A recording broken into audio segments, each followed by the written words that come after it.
तो मुतनाज़ा ट्वीट्स का मामला आज़म सवाती के जिस्मानी रिमांड से मुतालिक फैसला महफूज कर लिया गया। आज़म सवाती ने मुख्तलिफ ट्वीट्स किए, तफ्तीशी अफसर का अदालत में बयान, जबकि FIA के लोगों का नाम ऑर्डर शीट में डाला जाए बाबर अवान की जानिब से ये कहना है। तो इसी बारे मजीद जानेंगे अपने नुमाइंदे मंसूर सती से। जी मंसूर, मजीद आगाह कीजिएगा इस हवाले से।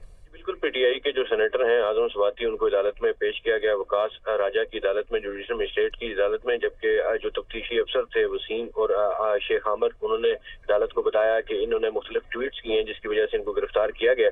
जिस पर जो दलाइल हैं बाबर अवान ने दिए, उनका ये कहना था कि ये जो ट्वीट्स का मामला है पहले भी मुकदमा दर्ज हो चुका है और पहले भी इनको बेलिबास किया गया, जिसकी असरात से अभी तक वो बाहर नहीं निकले और ये बेबुनियाद एक और मुकदमा दर्ज किया गया ताकि ये लोगों को डरा सके। अदालत की जानिब से कहा गया कि केस पे फैसला महफूज किया है कि इनके जिस्मानी रिमांड की जो है वो दिया जाएगा या नहीं, लेकिन इस हवाले से उनका FIA ने जो है वो 8 रोज़ा जिस्मानी रिमांड की इस्तदा की। इस्तदा करने के बाद अभी उनको अदालत की पेशी के बाद अभी उनको FIA के हवाले दोबारा कर दिया गया, ताहम फैसला जो है वो महफूज है। अदालत की जानिब से जो है कोर्ट में बाबर अवान ने कहा कि जिन लोगों ने FIA ने जिन लोगों ने इनको पेश किया है उनके नाम भी ऑर्डर शीट में होने चाहिए।